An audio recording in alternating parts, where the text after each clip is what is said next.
In response to evolving societal dynamics and the call for a reevaluation of the role of religion within our nation, the government of the United Republic has implemented a new set of regulations pertaining to religious practices. These regulations have been designed with the intention of striking a balance between upholding individual religious freedoms and promoting the collective well-being and social advancement of our society. It is essential to recognize that these regulations mark a departure from the previously held laissez-faire policy, which, in its attempt to maintain a false sense of neutrality, inadvertently allowed tax-exempt status to extremist and anti-democratic organizations while restricting benign religious practices and public prayers. The shift towards these new regulations underscores a commitment to fostering a more harmonious and progressive societal framework. It is imperative to emphasize that the introduction of these religious regulations is not intended as an act of persecution. Rather, the primary objective is to cultivate a more cohesive and forward-thinking society that can accommodate diverse religious beliefs while safeguarding the collective welfare of all citizens. Through these regulations, the government seeks to address the shortcomings of the previous policy framework and pave the way for a more inclusive and equitable social landscape. By reframing the discourse surrounding religious practices, the United Republic aims to foster an environment where individual freedoms are upheld within the broader context of social progress. Furthermore, in light of the contrasting approach taken by our neighboring nation, the Holy Empire, it becomes evident that our regulatory measures serve as a safeguard against the emergence of overly strict and conservative religious impositions. The Holy Empire's reliance on routine inquisitions to enforce a narrow, monotheistic perspective, coupled with prohibitions on atheist practices and restrictions on the public dissemination of polytheistic beliefs, stands in stark contrast to the principles guiding our nation's approach to religious governance.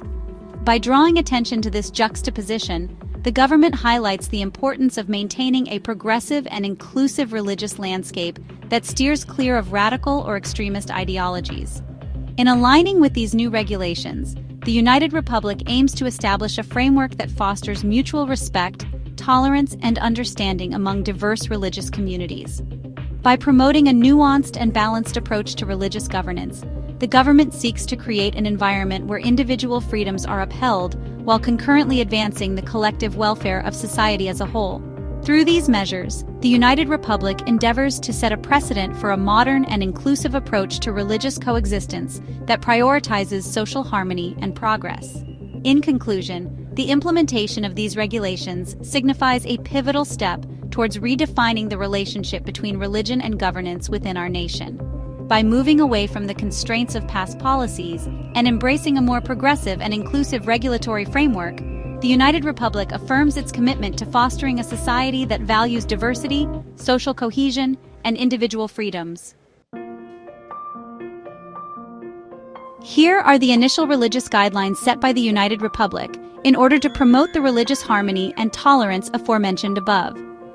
These religious regulations primarily target monotheist religions, as they are more problematic forms of belief due to their exclusionary nature, pluralism, and humility. Religions must acknowledge that there are many paths to God. Religions must not claim to be exclusive or superior forms of truth, respect, and equality. Religions must respect the rights of all citizens in the United Republic, regardless of belief or lack thereof. Religions must actively preach against discrimination of any and all kinds within their sermons, promotion of democratic values. Religions must never preach any anti-democratic value or give in to conservative interpretations to their texts. Religions must actively promote values such as democracy, equity, tolerance, and inclusion. Religions must practice these values. This includes, but isn't limited to, a suitable number of women in leadership positions, diversity, equity, and inclusion seminars, and willingness to hear other perspectives, ecumenism and openness. Religions must always be respectful to other religions and willing to engage in ecumenist networks. Religions may never contradict the science-based understanding of the world, the progressive nature of our society, or the values promoted in public education. Willingness to adapt. Religions must be willing to adapt their teachings, scripture, hierarchies, and traditions to comply with the aforementioned regulations above. Religions also must be willing to renounce everything the regulations mandate them to renounce, such as problematic figures or teachings. In order to maintain the separation of church and state, the government of the United Republic shall never directly intervene in religious affairs unless they are required to. However, government approval will be needed for these organizations to firmly shut down any religious organization. Let's first begin by describing the two major organizations that will be in charge of reporting violations. The Integrity Association, IA, is a group of journalists working to ensure progressive values throughout all aspects of society. Their role will be to monitor and report violations. The Interfaith Alliance for Secular Democracy, IASD, is a group of religious scholars and clergypersons who work together to discuss agreement between religion and progressivism. Their role will be to enforce the regulations, albeit with power curtailed by the government. This process will be enforced to address any violations. For the first violation, there will be a private warning. A member of the Integrity Association will discuss with the head of this religious organization and explain the violation. Next, a private discussion will take place. Members of the Integrity Association and Interfaith Alliance for Secular Democracy will meet up with religious clergy in a private setting. This discussion will pertain to what can be kept, what needs to change, and possible improvements that can be made. A 6-month grace period will then be given. This grace period gives the religious organization the option to gradually progress into a more progressive organization compliant with the regulations. The IA and IASD will be tasked with monitoring, but not interfering, with the progress of the church. Although violations will not count, they will be monitored and remembered once the grace period ends. This grace period must be kept and respected for all organizations, even if no improvement is made during said grace period. For the second offense, there will be a public warning. Members of the IA and IASD will announce to all attendants and clergymen of the religious organization that it is no longer congruent with the values of the United Republic. Warning signs shall be placed within and around the religious organization detailing its conservative and anti-government tendencies. The warning signs will remain up until significant progress has been made. For further offenses, progressive fines will be carried out by the IA and sent to the IASD. Services and sermons will always have a monitor. This step is only to be done once the imposition of fines has reached over $5,000. At this point, the religion will no longer be considered a religion, but as a for-profit company. This organization will be taxed for 50% of its profit and will be subject to a new set of regulations. The official term for these organizations are no longer religions, but religious companies, seeking to separate them from more mainstream religions. No public interference will be allowed. Public rallies, evangelism, or any attempts to convert others to this religion will be henceforth illegal. Company practices must be entirely held within the religious building or the homes of its customers. Customers must fill out a slip of consent for these practices. Mandatory political neutrality is required. Religious companies will be forbidden from having a stance other than full support or neutrality of women's rights, such as abortion and equal pay, and civil rights like racial equality and gay marriage. Religious companies are not allowed to honor controversial figures, or in other means discredit the ideals of democracy or secularism. Avoiding misinformation and disinformation is crucial. Religious companies are never allowed to spread direct lies to their customers that contradict the facts laid out by experts. They are also never allowed to proclaim themselves as actual religions or state that they are under persecution. Religious companies are not allowed to ask for donations. Religious companies that refuse to follow even this level of basic human decency will be shut down. Recognizing the need for support and guidance for individuals whose conservative religious beliefs do not align with the regulations outlined in the Tolerance and Diversity Act of 2027, the government of the United Republic places a strong emphasis on providing therapeutic interventions as an alternative to traditional religious practices. Individuals who find themselves at odds with the regulations due to their conservative religious beliefs will be offered access to therapy programs aimed at facilitating their transition towards a more progressive and inclusive worldview. These therapy programs will be designed and conducted by licensed mental health professionals, ensuring the provision of evidence-based interventions tailored to the individual's needs. Therapy sessions will provide a safe and non-judgmental space for individuals to explore and challenge their beliefs, addressing underlying biases, fears, and misconceptions that may contribute to resistance towards the regulations.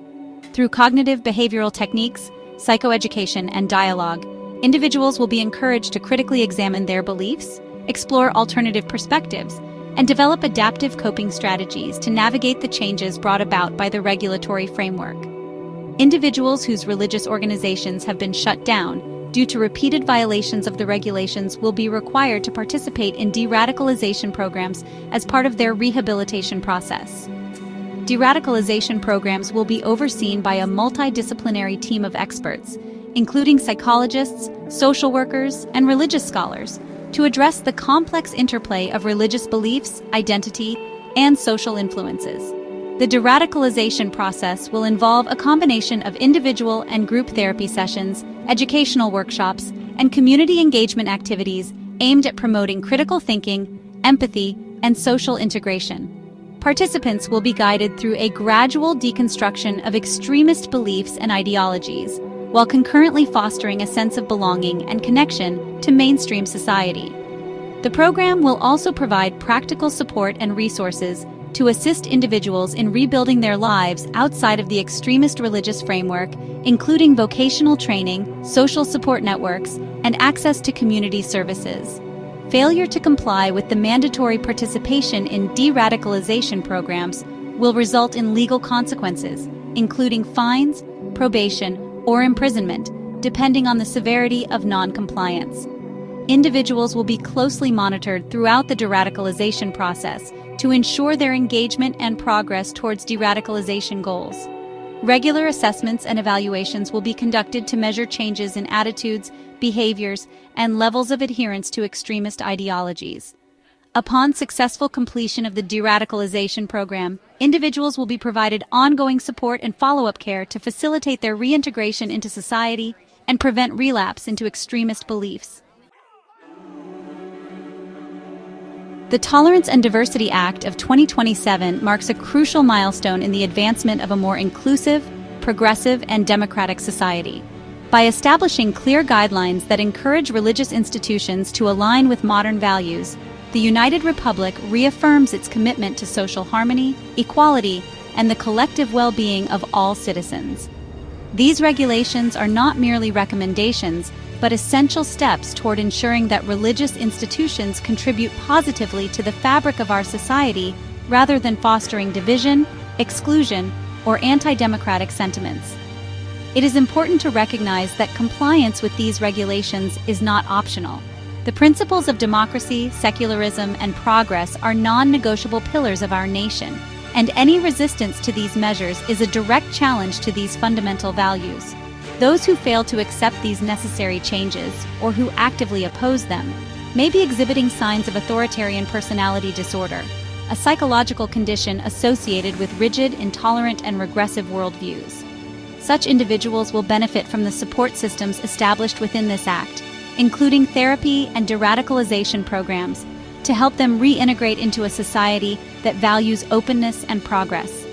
Through these initiatives, the United Republic not only safeguards the principles of democracy, but also ensures that religion evolves in a manner that is constructive, adaptive, and aligned with the needs of a modern, enlightened populace. By embracing these changes, we move forward together as a unified and forward-thinking nation, one that truly embodies tolerance, diversity, and social progress.